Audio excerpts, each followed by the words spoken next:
So how do you create a brand that truly represents who you are and the products you sell, as well as building a business that you can scale online? That is what this podcast will help you do. My name is Henry Kaminsky Jr., and welcome to the Brand Doctor Podcast. Let me just make this statement loud and clear. Jersey's here, Jersey's here.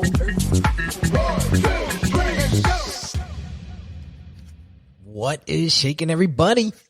Welcome to another Brand Doctor Podcast episode. We got two in a row, two back to back in the same day we're live streaming. So this is going to be fun. This is going to be a lot of fun. This is a huge topic that I want to talk about. It's how to hire A players to build your brand.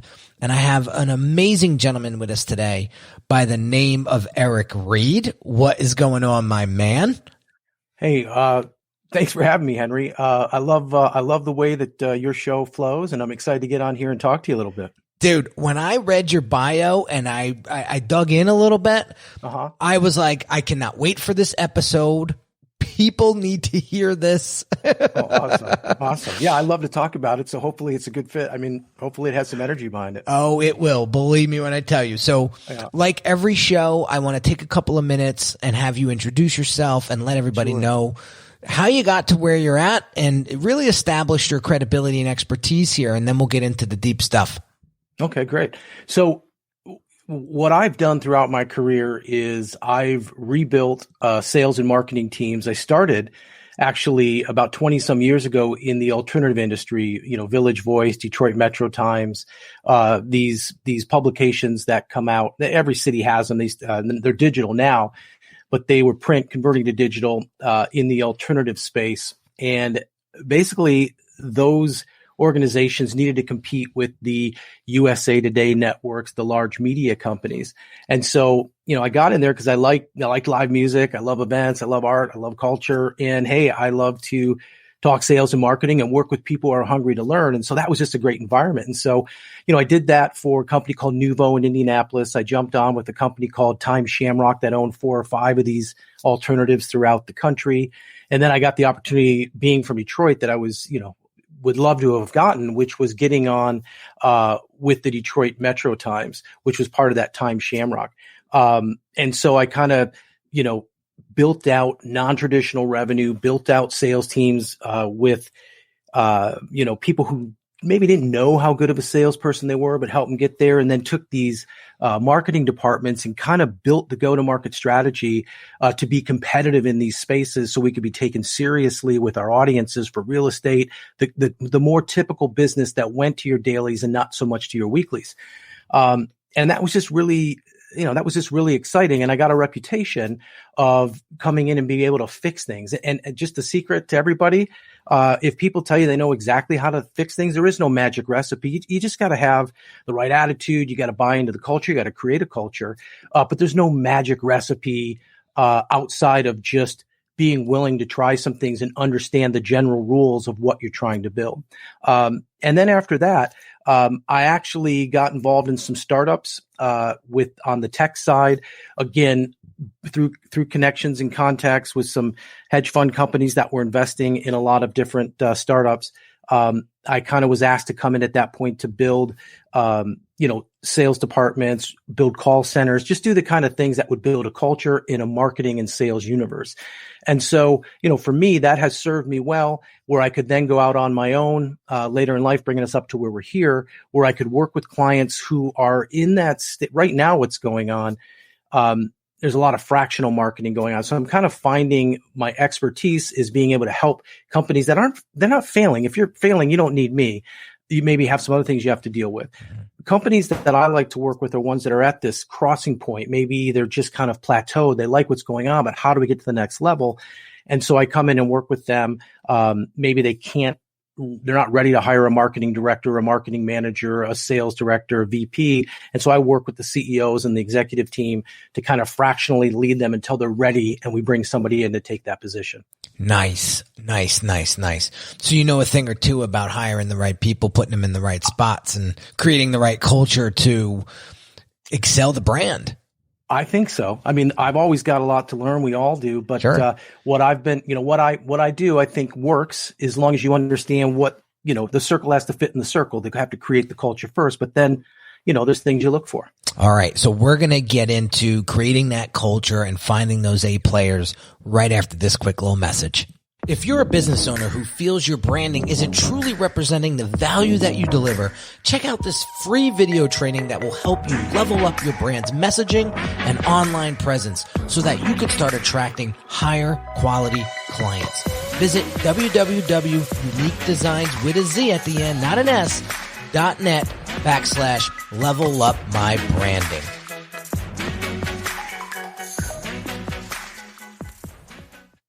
All right, so let's get into this, Eric. So, building company culture, where do you start? How do you establish it?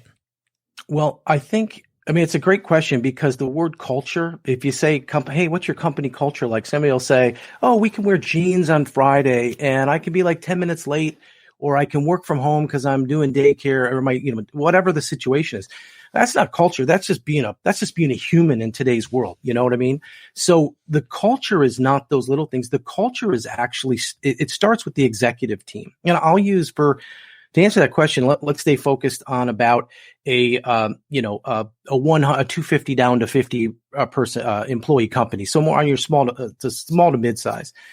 And the culture is driven by the vision of the company. All companies want to have their mission statement or their vision. I would say off on a tangent that, if we were to ask people in most companies, you're not going to get more than 50% who can recite what that is. So that's the first problem with the culture. You can't have a culture if the people who work from top to bottom don't know what the vision of the company is. So I think the first important thing to do is really understand, hey, if you don't have a vision, that's okay. I mean, you're in business. It's not going to mean you're not going to be business tomorrow, but it is an important thing to establish. If you want to create a culture, it starts with your leadership team and maybe even some leaders at some point from your departments, and just say, listen, we need to create a winning culture here. The first thing that we have to do is create a vision. And then, you've got to go through some exercises to get that vision. Once you create that vision, that's all well and good. You can stencil it up on a wall. You can put it out in memos to the company. But everybody has to buy into that at the leadership level and then roll it out. And again, I'm saying stuff that people would be like, well, come on, we all know this. We all hear it. And I won't argue that. My question will be how often do we actually do it and stick to it, because we get comfortable and we don't realize the importance of it. Thank you, Eric. We can talk about this until we're blue in the face, but if you don't do it, it means nothing. Look at what Joshua Easter, one of our live listeners, said. Culture is driven by mission of the company. It starts with the leadership. Eric Reed, exactly. Eric is one of our avid live listeners who always contributes, and he will take these little zingers that you and I say today and he will highlight them as we go. I also want to encourage people that are watching and tuning in live to answer any questions. If you have any questions for Eric or I, please drop them in the comments and we will get them answered, because it's a great topic. It's an important topic. And to what Eric just said about, you could talk about culture until you're purple in the face, or say, yeah, I know all this stuff. Unless you do it, it's not going to make any sense. And then you're constantly going to hire the wrong people. And that's something that I want to talk about. Yeah, and that's true in anything, really, if you think about it, Henry, because, I can have, I'll just get a personal side, not too deep, but I can have conversations with my wife all day long about, okay, yep, you're right. That was, this is the way that we want to handle that in the future, et cetera, et cetera. That might be great to move on from that conversation, but if nothing changes, nothing's changed. So, it's obvious again, but discipline and commitment to staying the course is what's going to make the difference. Exactly. And I think that's what, when I hear people bitching and moaning about, oh, I can't find the right guy or gal to do this, or can't find the right gal or guy to do that. Well, are you clear with your expectations? That's my first question, because if you're not clear with your expectations, you're probably going to be disappointed. And that comes from company culture, right? That starts with company culture. Right. Well, I say absolutely. I say, I've said this a lot. I talk about this a little bit. And again, this isn't rocket science stuff. And if you research it, it's out there, But the reality is there's something called the right person in the wrong chair, and there's something called the wrong person in the right chair. A lot of different business strategists will talk about that in different terms.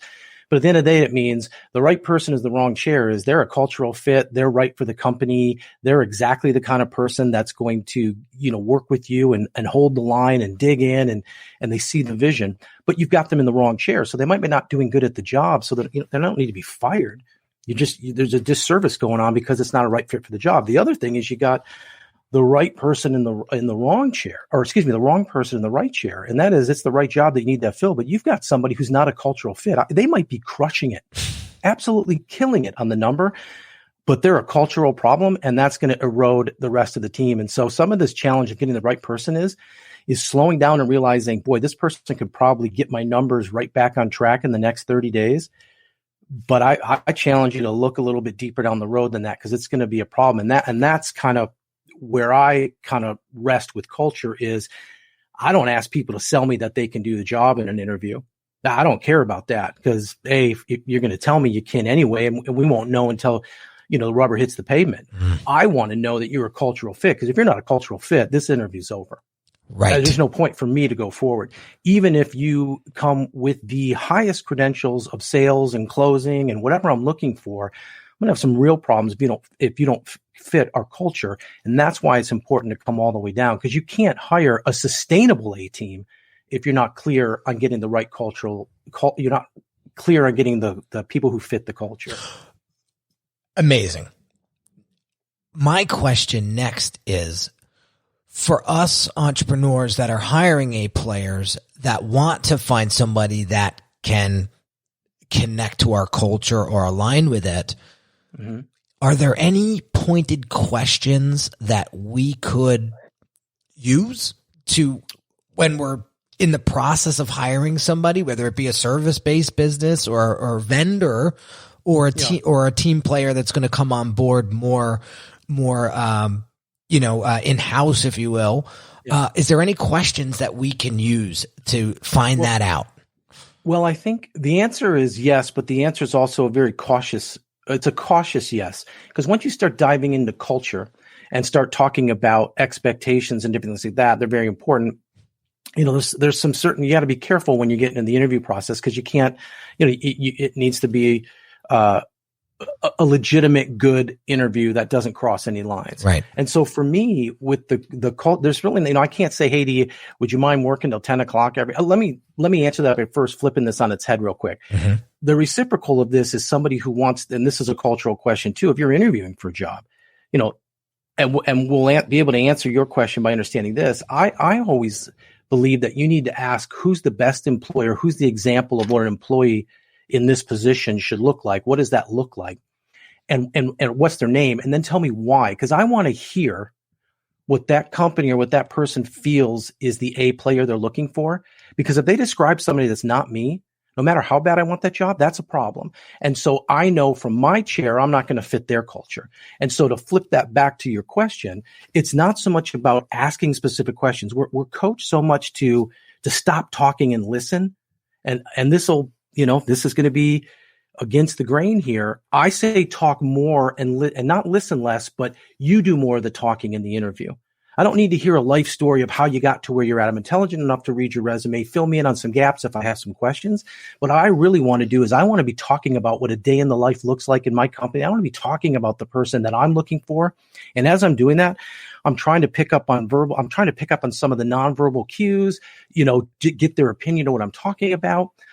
It's a challenge. We've all hired people that we think are going to be rock stars, and they tank. We hire people that we think we want to take a chance on. It's like, my goodness, this person gets it. And so I like to talk more about our company, about our vision, about what we do in the community, about what's important to the CEO, about what's important to me, about what's important to the people that you'll be working with. And I want to make sure that you understand that that's a culture. And then let's talk about what you can do in your sales capacity and your intellect. Because then that's going to mean something to me. Interesting. So what would stop somebody from just saying, well, yeah, like if I'm constantly talking about the company culture and I'm painting the picture for the person that wants the job, what's going to stop them from just yesing you to death? Well, you do. It's nothing. So part of that, what I left out is that you do want to add. Well, so when you talk about a specific thing in your culture, like as an example, if this was a sales interview, I'd be asking you about, how do you feel when you don't hit your quota? What do you do to prepare to hit your number? Just different things that are in the day in the life of what this actual job details are looking for. But to me, the culture is more of a soft skill example. I would ask some questions to test on empathy. I would ask some questions to test on just different soft skills. And when I'm talking about what's important to our culture of our company, winning and excelling is at the top. That's always going to be the top. That shouldn't be mistaken here. But the window in which we look at it, we believe that if we do these things, we can be successful. But somebody's just going to say, "Oh yeah, I totally agree with that." I mean, part of our job is sitting in that chair is to say, that was BS there. Or, we have to have some gut. Like it or not, there's gut feeling that comes into hiring people. For sure. It's not 100% win every time, but if you're leading by trying to see if they're a cultural fit, that's going to pan out for you more than leading to see if they're a sales fit. Got it. Would this be and not everybody's going to agree with that, but I'm just saying that works and you should try that. Okay, let's give it a whirl. I'm always down to try something, just to see what happens. So let's talk about the wrong questions to ask when it comes to hiring A players. Like, what are some things that we need to be careful of to make sure that we don't hire the wrong people? Well, I think I guess the wrong person in the sense of if I have a sales floor that's very collaborative and there's you want the team effort. There's not these individuals, which I'm not saying one is right or wrong as the other. It just depends on what you have established. Mm-hmm. If you're looking for this is the way I look at it. There used to be a commercial on TV of this circus clown that was spinning like 5 plates on these wooden sticks. And the whole time, I don't know if it's probably an Aflac commercial or something, but the whole time of pushing or explaining, his whole game was always moving on to the next plate to keep it spinning. So I look at sales leadership and building an A team as you need to have, it's always about having spinning plates. You're not going to have, a sales team of 5. You're not going to have 5 alphas on the sales team. It's just not going to happen. You're going to have people at different levels of their career. So if I'm looking for somebody to be that top leader that wants to challenge another top leader or something like that, then I'm going to be in the space of obviously competitive, what pushes them, what drives them, et cetera. And so, I'm going to want to be, take me to a situation where you were, fighting, like maybe a run or a swim or something. Take me to a situation where you were trying to push somebody out to get to the front. So I don't want to hear about how good you close and what you do. I want to know that when somebody's tapping you in the chest and kind of chuckling at you or is challenging you to pass somebody, does something trigger in you to want to do that and to push ahead and to overcome your competition? And that's not a violation to culture. We want competitive people in that. We just want to know he's not going to stick out his leg and trip that person who's running. We just want to know he's not going to shove him down, that he's going to find something within, he or she is going to find something within themselves to push them. So when you're looking for A talent, they need to be competitive. And I think they have to understand, there's a term called go-getter and go-giver. There's a gentleman named Bob Berg who wrote a book on all these sales things. And, you have to understand, I would ask people why they think people buy from them. And if they answer, people buy from me because they believe they'll be better off by doing so than by not doing so, then they get the fact that you're giving value to people that you sell. So when I'm looking for an 18 person, cultural fit, and they have to understand that the benefit and the value to a sale is to the customer, not to them pushing over a number. Fairly said.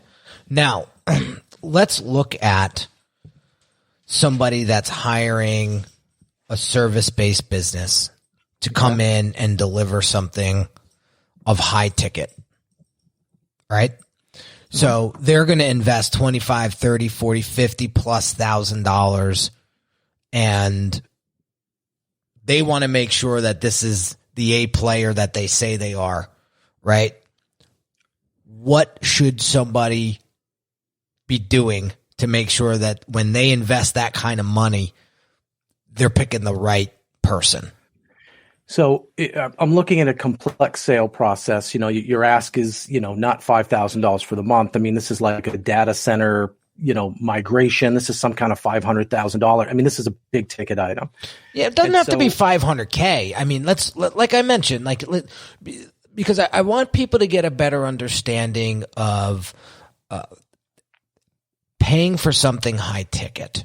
Okay. Right. And getting, because that $500K, they're going to tune out and they're going to say, no, that's not what I'm looking for. I'm looking for Canella. Jesus, the dog. This is why you gotta name. I love the name. Yeah. You gotta love live streaming. Yeah. You never know what's going to come up. So sure. Canella wanted to say hello, everybody. So we'll just give him the shout out that he deserves. Sure. But I want to help. So here's why I'm asking the question, Eric. Right? Yep. Yeah. Here's why I'm asking the question, Eric. I sell a high ticket product, right? And I want to make sure that people understand when you go to buy something high ticket that you should be doing X, Y, Z before you purchase that something of that caliber. So I want them to understand that that's a big investment. And in order to make that investment, you need to do X, Y, Z first, right? So I'm just helping them become better investors, if you will, in high ticket products or services. So that's why I asked the question. Yeah. So for me, if I was looking for an A player in that space, the first thing what I'd want to make sure is that they're capable of generating their own leads. That regardless if the company can feed them leads or not, the bottom line is, if the faucet's turned off, can you survive? Do you know how to prospect? Do you know how to get appointments? Do you know how to follow up? Do you know the value proposition? Do you know everything that you need to know to close business?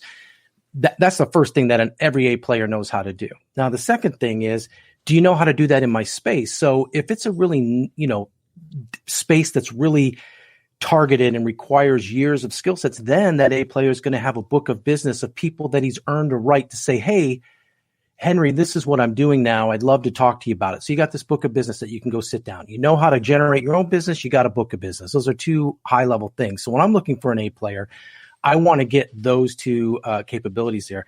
The third thing I would do on an A player, and this is going to put a little bit of humor, I think, hopefully into people's heads here, but grab the book Green Eggs and Ham by Dr. Seuss and ask them why this is a great sales book. You'll remember reading it or having your parents read it. You could certainly look through it in 5 minutes, but that is probably the most underrated sales book ever written. The Sam I Am understands the importance of a dynamic first meeting. He's riding in with the sign, I am Sam. He understands that every time somebody says no, you're resilient, you put a smile on your face, you come back, but you change the offer. Okay, you didn't want it here. I get that. I heard you, but how about now? Okay, no, go back to the drawing board. How about now? You're not getting ruffled. You're staying persistent. And the key thing he does is he finds a way to get the product into the client's hand, and that results in a sale at the end. And he's built a relationship along the way. So not to get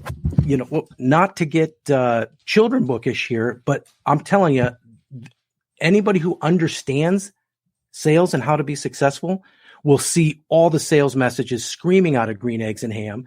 And so I think that would be a question to ask somebody. I love it. Those are some great questions to ask. Just to add in, a couple of things that I'm looking for if I'm going to spend that kind of money on a service or a product is let me see some results.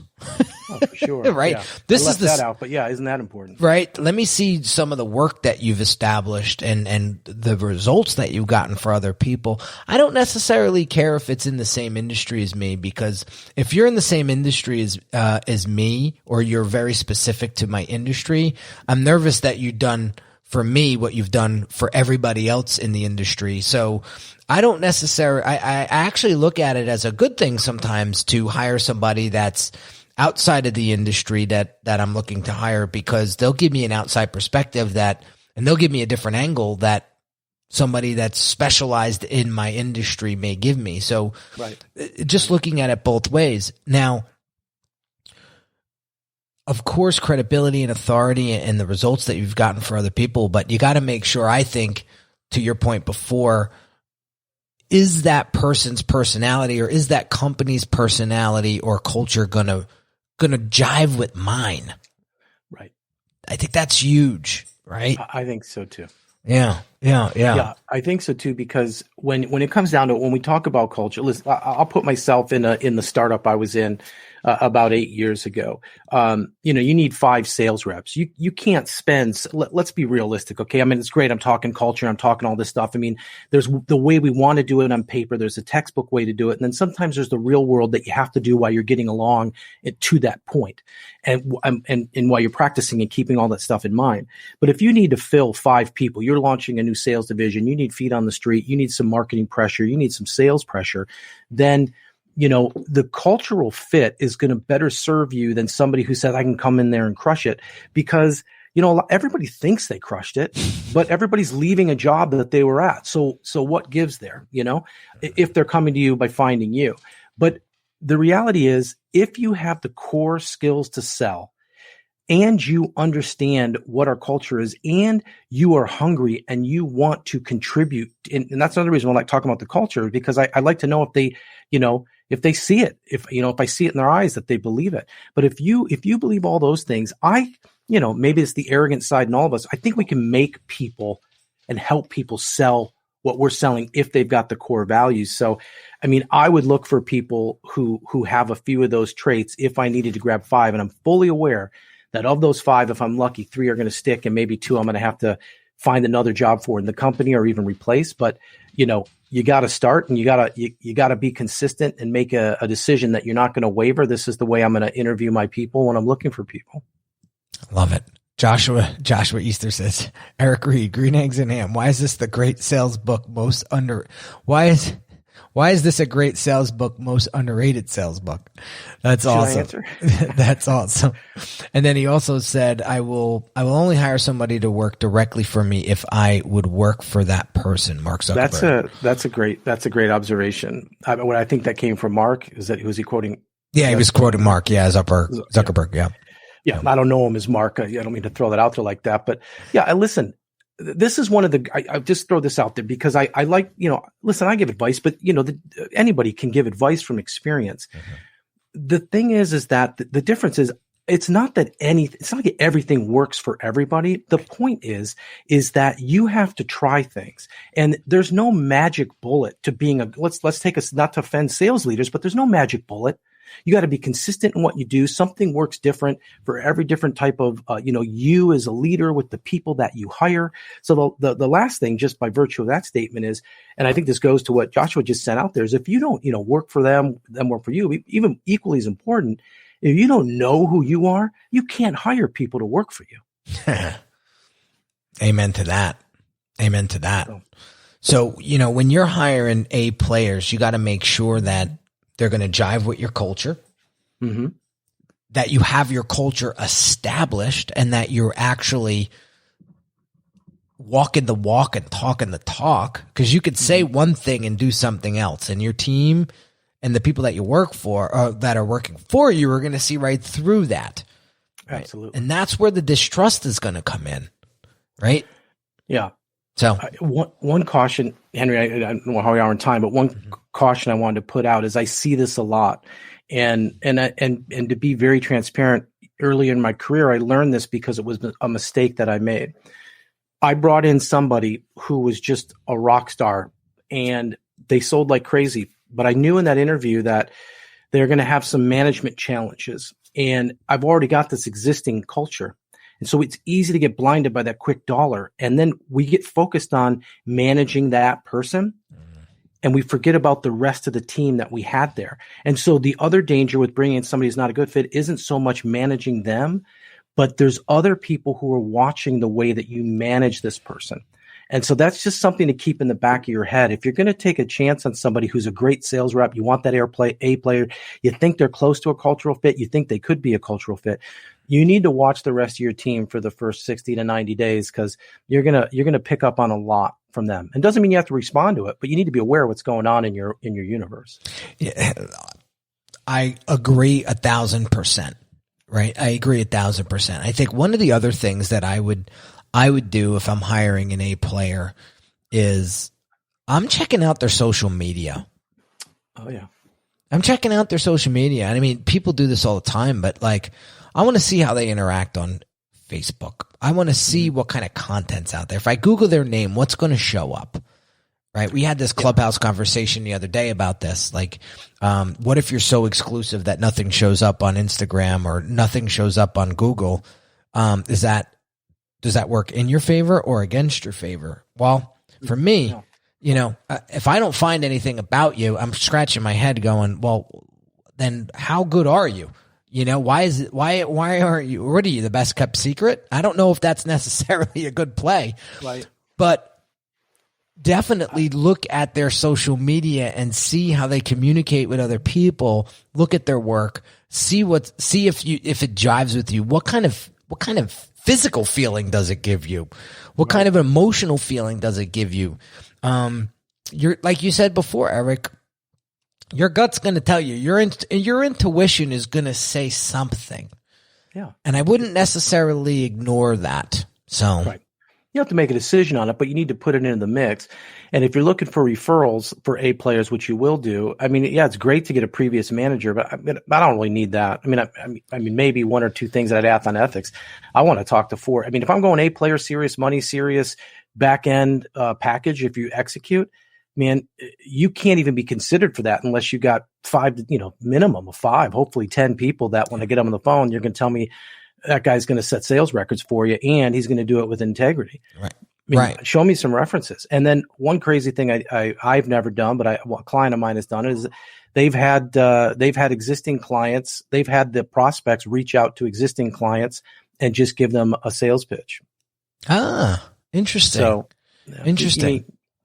I know how to do that, and I'm not sure, but I know that people have done that. Yeah, I know on my website we added something in very similar to what you just said. It says client references, and it's a tab. When you hit the navigation, it's a tab, and you hit client references, and it literally says right there, if you're on the fence about working with Henry, we invite you to call these people, and there's names and phone numbers and emails, and I'm continuously adding to that list, right? But it's very, very important because I don't want to bring anybody on that doesn't trust me. It's just it's going to be a bad outcome, right? Yeah, absolutely. Right. Yep. So I want them to do their homework. I want them to vet me. I want them to feel confident and comfortable with the investment, because when you do that, you're going to make some really great decisions that are going to propel and move your business forward. You can't hire an A player with your last buck and expect them to, like you mentioned, right, the silver bullet or the home run or the grand slam. You're really setting yourself up, for a disaster. So when you hire an A player, you got to be confident. This guy's going to ring my doorbell again. Oh no, he's not. Okay. The dog goes crazy when the doorbell rings. So, but we got lucky. But to that point, you do have to be confident, but don't we all love to find that person who didn't know how good they could be? And, and that doesn't come with experience. That comes with referrals. That comes with understanding. One tip I used to do for anybody who's looking for mid to entry level salespeople, not when I say entry, I don't mean entry, but I used to grab people from Enterprise Rent-A-Car all the time. I used to grab people from Nabisco back in the day. There's a few companies you can look up online. There's a few companies that are ridiculous, rigorous training, and their employees just are animals, and they've cut their teeth there and they're looking to get out, and they just really embrace the opportunity to continue their career path growth. So I do look for certain people who've worked for other companies, because I know how rigid and what their expectations are of their employees. And I know it's a fit with what I'm looking for. So, you can cheat a little bit and run some cultural fit searches with other companies that are having the success model that you're looking for. And you'll find information on the type of employees that they hire if they're larger companies. It's fantastic. Fantastic. So I got one not off the wall question, right? But I like to throw some curveball questions at the end of the show just to kind of shake things up a little bit and bring some more flavor into the show. So this is completely random. I use this app and it gives me some great questions. And so all right, excellent. This one is, what have you read online recently that inspired you? Well, I actually read. I'm doing a lecture at Indiana University Kelley School of Business for an undergraduate class on attitude and persuasive communication. So I've been reading a lot of stuff on that going into it, and there's some works from a professor there named Mansour Kamatov, and what's inspired me is to understand that the responsibility, so to speak, of marketing, you walk out of the house today and when you're in the conscious world, you've got thousands of companies trying to persuasively change your attitude on things, their product, some kind of information that's out there.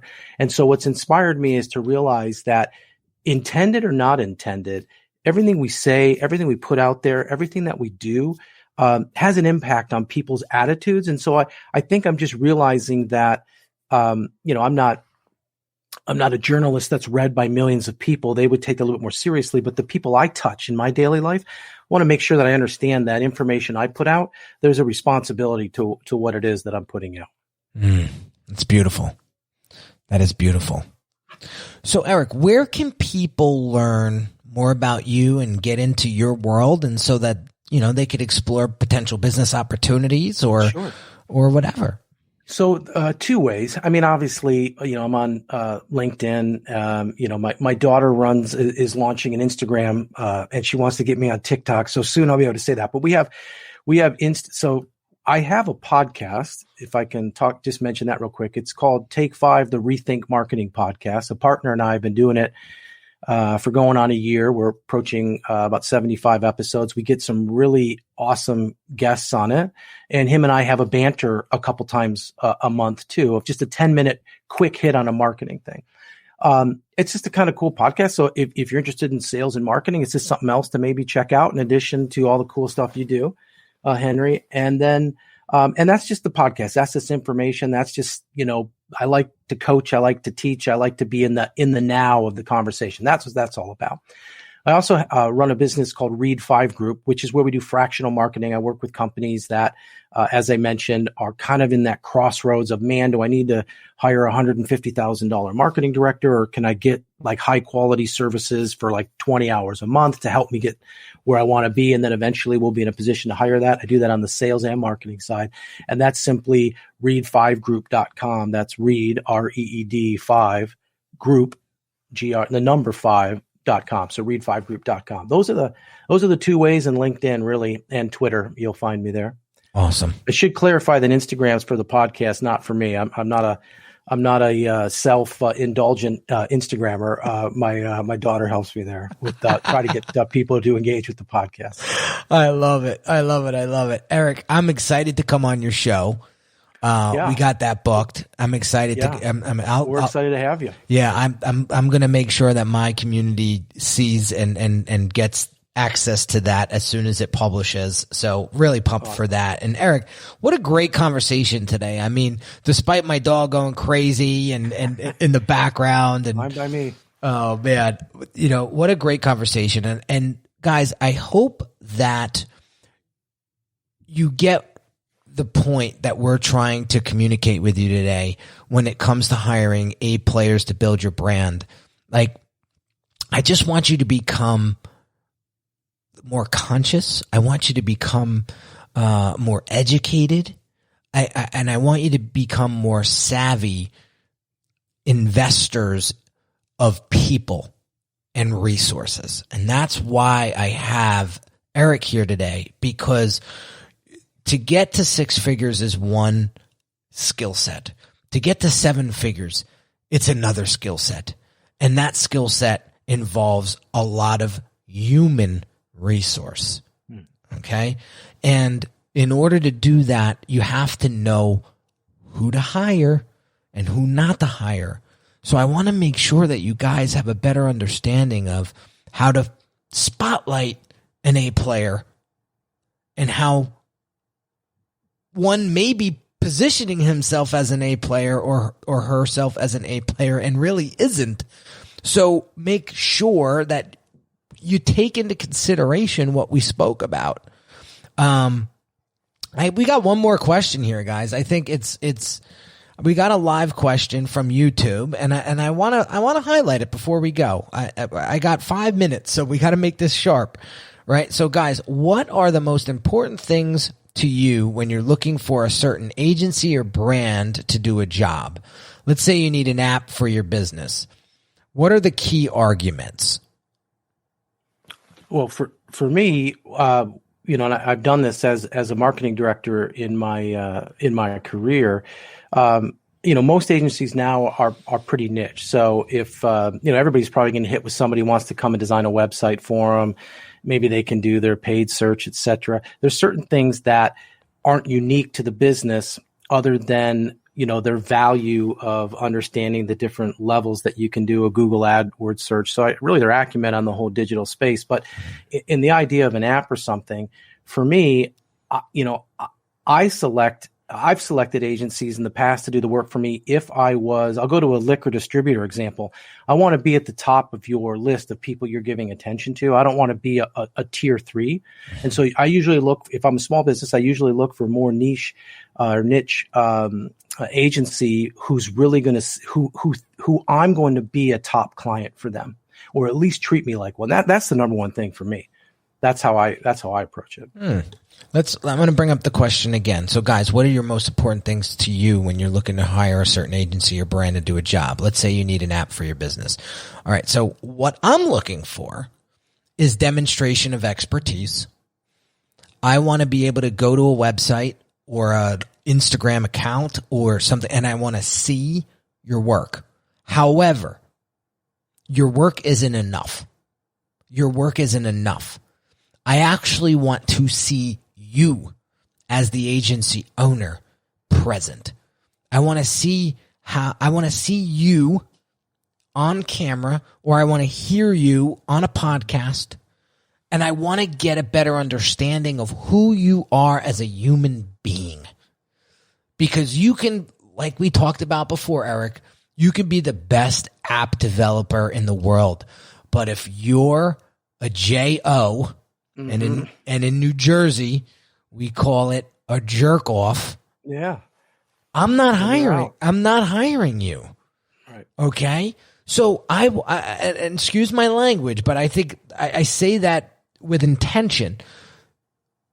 That is very, very important to me, because if I can follow you on Instagram or any social platform and see that you do great work, but also I can vibe with you, like you're actually somebody that I could go out to dinner with and really have a great conversation with, and like I could see you molding into our culture, it's like you're hired. It's like it's a win-win situation in my opinion. So that's what I would look for.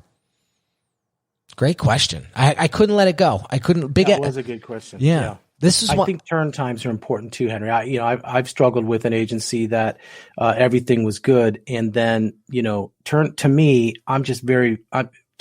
on getting asks taken care of are important to me. So I would just want to define what they're, and I know that everybody's doing that, but agencies that don't do quick turn times are not people that I want to do business with. I got to be too fluid, too fast in the space that I'm in. So agreed. Yeah. I want to see system and process, and I want to see, what's estimated turnaround time and things like that. Yeah. Like we're very upfront with our clients. Like we're 90 days or less, you know what I mean? Depending on how responsive you are. Right. So, but that's how we've nailed it down, because that's a big question we get. How long is this process going to take? There's a lot involved. Yeah, it's about 90 days. We got it down to about 90 days or less, depending on how responsive you are. So yeah, to your point, excellent.